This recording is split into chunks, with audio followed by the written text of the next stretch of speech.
Halo guys, assalamualaikum warahmatullahi wabarakatuh. Balik lagi bersama gue James di channel LS Project. Ayo, siapa yang nunggu-nunggu drama series Korea yang berjudul Mayhem, ya kan? Sudah 2 kali terbit, ya kan, di channel ini. Nah, sekarang kita menuju ke episode selanjutnya, yaitu episode 5 ke 6 dari drama series yang berjudul Mayhem yang hari ini sedang hits, ya kan ya guys ya. Langsung saja ke ceritanya guys.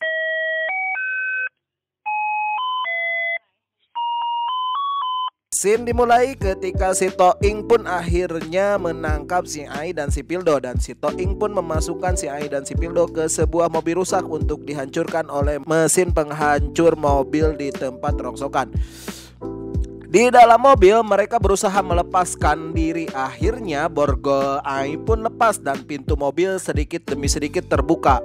Pildo menyuruh Ai keluar duluan, tapi Ai pun tiba-tiba diselamatkan oleh sebuah mobil yang menabraknya. Boom, mesin penghancur pun berhenti dan ternyata mobil itu dikendarai oleh Mahpud. Pildo dan Ai pun selamat dan Mahpud pun menghilang. Scene beralih ke rumah sakit saat tim set narkoba menunggu operasi si Ai dan kapten pun datang. Pildo tiba-tiba mengucapkan harus menangkap si Toing. Namun kapten malah menyuruh Pildo untuk mengobati lukanya terlebih dahulu. Pildo marah dan memilih mempercayai yang tadinya adalah si Ai ini dicurigai.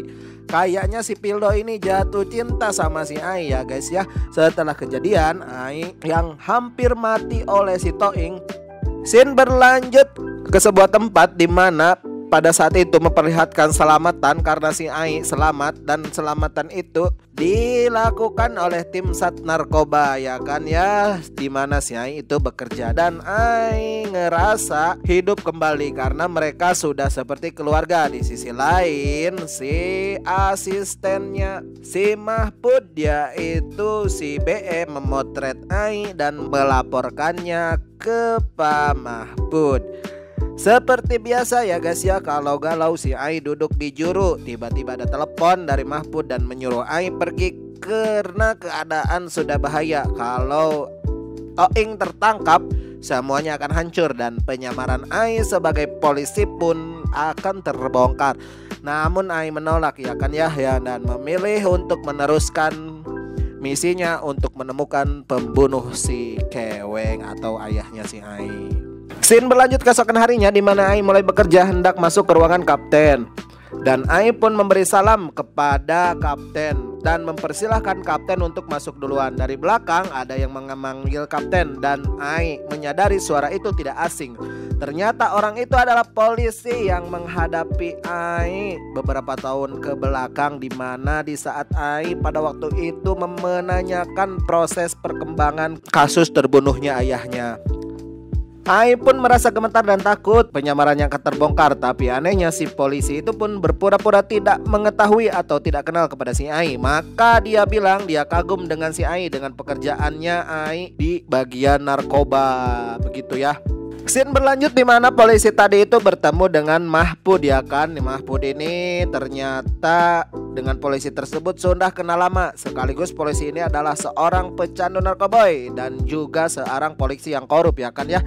Dia pun meminta narkoboy ke Pak Choi untuk jumlah yang sangat besar. Alasannya untuk tutup mulut. Kemudian Mahpud pun menunjukkan ke mobil polisi itu dan senang sekali karena dia menganggap bahwa dia akan dibelikan narkoboy. Alih-alih diberikan narkoboy, polisi korup itu malah dihajar dan dihabisi oleh anak buahnya Pak Choi. Kemudian dilanjutkan dengan dicemplungkannya ke laut. Scene memperlihatkan di mana si Ai ini masih merasa kesal kepada si Toing ya kan ya, di mana si Toing ini beberapa tahun yang lalu atau di masa lalu ingin memperkosa si Ai. Ai pun mendatangi si Menggo untuk menanyakan keberadaan si Toing. Namun si Menggo ini cukup alot untuk membuka mulut. Seperti biasa si Ai mengancam dengan tuduhan pembunuhan dan Ai akan bilang ke Mahpud kalau Menggo anak buahnya si Toing dan membantu Toing untuk menyerang organisasinya si Mahpud. Setelah diancam dengan ancaman yang beberapa kali ya, yang cukup membuat si Menggo ini ketakutan, Ai pun langsung menelepon Mahpud kalau si Toing akan kabur menggunakan kapal dari sebuah dermaga. Tiba-tiba si Toing ini menelepon kaptennya si Ai ya kan ya, dan ingin membantu kepolisian untuk menangkap si Mahpud. Akhirnya si Toing pergi ke sebuah dermaga kosong untuk bertemu dengan kapten si Ai tersebut. Namun bukan kapten yang datang, malah Mahpud dan para anak buahnya yang datang. Tapi si kapten pun ternyata datang ke sana ya guys ya, dan membiarkan mereka tawuran. Di sisi lain, Pildo dan yang lainnya sudah gatal ingin menangkap, namun kapten tetap berdiam saja dan suruh untuk mengamatinya terlebih dahulu. Setelah si Toing dan si Mahpud berduel dan berpindah tempat, kapten pun baru memerintahkan menangkap seluruh orang yang ada di sana. Toing dan Mahpud pun udag-udagan ya kan ya, seperti Tom and Jerry, atas, dari bawah, dari ke samping dan lain sebagainya. Ketika jalan mentok, si Toing berhenti dan bertarung kembali dengan si Mahpud. Adu tusuk pun terjadi yang menghasilkan si Mahpud mengalahkan si Toing karena si Mahpud banyak bicara. Toing pun menusuk si Mahpud berkali-kali dan membuat si Mahpud ini sekarat. Ketika si Toing akan memberikan tusukan terakhir, tiba-tiba Ai datang dan kemudian menembak si Toing. Toing pun kaget sambil berkata kasar, "Dasar wanita jalang yang tidak tahu apa-apa." Sip. Sambil menodongkan pistolnya ke arah si Toing, Ai pun menyuruh Mahpud lari. Akhirnya si Mahpud lari. Ai pun tetap menodongkan pistol ke si Toing dari belakang. Pildo pun menenangkan si Ai supaya tidak berbuat gegabah. Namun apalah daya, akhirnya si Toing dijedor oleh si Ai sehingga tewas. Si Pak Coy ini hoki banget ya guys ya, udah terciduk masih aja lolos. Namun di tengah-tengah perjalanan di sebuah lorong, si Pak Coy akhirnya turun dan memberikan ponselnya kepada si BE.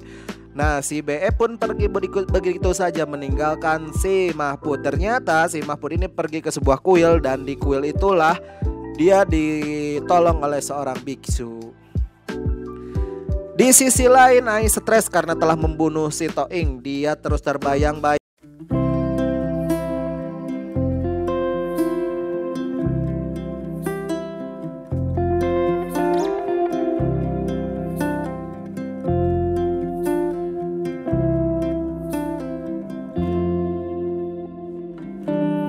Sebagai seorang model, saya harus selalu menjaga penampilan saya. Di sela kegiatan yang padat, saya selalu bawa produk terbaik untuk merawat kulit saya. Yups, LS Skincare. LS Skincare, perfect your beauty care.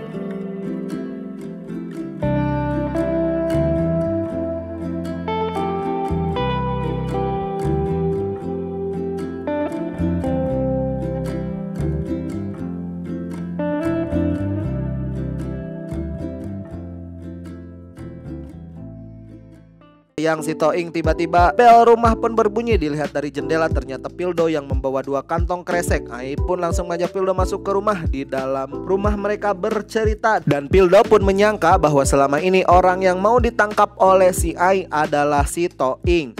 Tapi sebenarnya bukan si Toing targetnya ya guys ya, tapi adalah pembunuh ayahnya.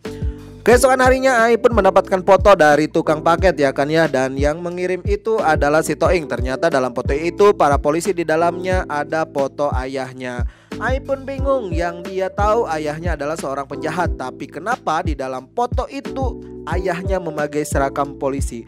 Tiba-tiba Mahpud menyuruh Ai untuk menemuinya di kuil tempatnya si Mahpud bersembunyi. Ai pun langsung bertanya apakah benar ayahku seorang polisi. Mahpud pun mengiyakannya bahwa ayah Ai adalah intelijen yang dikirim Kapten Ai saat ini untuk menjadi mata-mata. Namun ayah Ai malah berpihak ke organisasi, dan ia membuat Ai semakin yakin kalau Kapten Cagiho lah yang membunuh ayahnya. Itu menurut versinya si Mahpud. Di luar kuil ada Pildo yang sedang bertanya kepada biksu, menanyakan keberadaan si Mahpud. Tapi biksu itu menjawab kalau di kuil itu tidak ada siapa-siapa ya kan ya. Padahal di dalamnya ada si Mahpud dan si Ai. Si Pildo pun pergi karena mendapatkan telepon dari atasannya. Di sisi lain BE pun mendapatkan telepon dari Mahpud ya kan ya, kalau Ai tidak mau lagi bergerak, dan Mahpud pun menyuruh si BE untuk membunuh kapten tersebut. Si Ai sepulang bertemu dengan Pak Choi dari kuil itu, dia sangat stres dan menuju rumah si kaptennya itu untuk membunuhnya. Baru saja kapten pulang dengan keadaan mabuk, si kapten pun ditikam dan ditusuk beberapa kali. Dan kapten masih sempat melawan. Ai datang namun gagang pintu kapten penuh dengan darah bekas seorang tadi yang menusuk kapten. Ai pun penasaran dan masuk ke dalam. Baru saja masuk melihat-lihat, Thor kapten menembak Ai. Kaget mengatakan kepada Ai, apakah Ai suruhan Mahpud untuk membunuhnya. Namun Ai bertanya kepada kapten, sebenarnya siapa pembunuh ayahku. Sambil menikam seketika kapten langsung sadar kalau Ai adalah Jiwo yang selama ini telah menghilang ya kan ya. Si kapten menjelaskan semua sambil menangis dan memberikan sebuah amplop dan tas. Dari luar si Pildo menobrak pintu karena mendengar suara tembakan. Ai pun berhasil kabur tanpa ketahuan Pildo. Setelah berhasil kabur, si Ai ini membuka semua berkas yang isinya laporan intelijen ayahnya kepada negara. Dan ayahnya memang benar seorang polisi. Di berkas tersebut menyebutkan bahwa ayahnya adalah seorang polisi baik yang menyamar jadi intelijen, dan dia meninggal karena dibunuh oleh seseorang dari organisasi di mana ayahnya menyusup. Karena ayahnya ketahuan, kemudian dia menyimpan sebuah chip yang ditanam dalam Zippo-nya si Mahpud. Zippo itu adalah hadiah dari ayahnya si Ai ya kan ya, yang bernama Keweng. Ai juga membaca surat dari ayahnya, namun polisi dengan ambulan tiba-tiba datang ke rumah kapten. Ai pun pergi dari sana sambil membaca surat dari ayahnya. Dia pun menangis karena menyesal sudah salah langkah selama ini. Dia keluar dari mobil, muntah dan menangis histeris di pinggir jalan. Scene berlanjut di mana Pildo membawa kapten ke rumah sakit. Di sisi lain terlihat Ai dalam mobil yang sedang frustasi dan membuka bajunya sebelah, mengambil semacam korek api di mobil, jeres membakar tato yang bersimbol organisasi yang ada di gunung kembarnya si Ai. Dan film pun bersambung. Jadi guys, di sini nih sudah mulai teruak, plot twistnya sudah mulai terlihat bahwa sebenarnya si Keweng ini bukan bos gangster atau pengedar narkoba, melainkan si Keweng ini adalah seorang intelijen cerdas dari kepolisian yang sengaja disimpan di organisasinya si Mahpud. Lalu siapa sebenarnya yang membunuh si Keweng tersebut atau ayahnya si Ai? Jangan sampai kelewatan, ikuti episode selanjutnya. Itu saja guys dari saya. Mohon maaf apabila ada salah-salah kata. Jangan lupa like, subscribe, komen, dan share supaya kami tetap tambah semangat mengupload video dan membantu channel ini terus berkembang. Terima kasih guys. Salam dari saya James. Wassalamualaikum warahmatullahi wabarakatuh.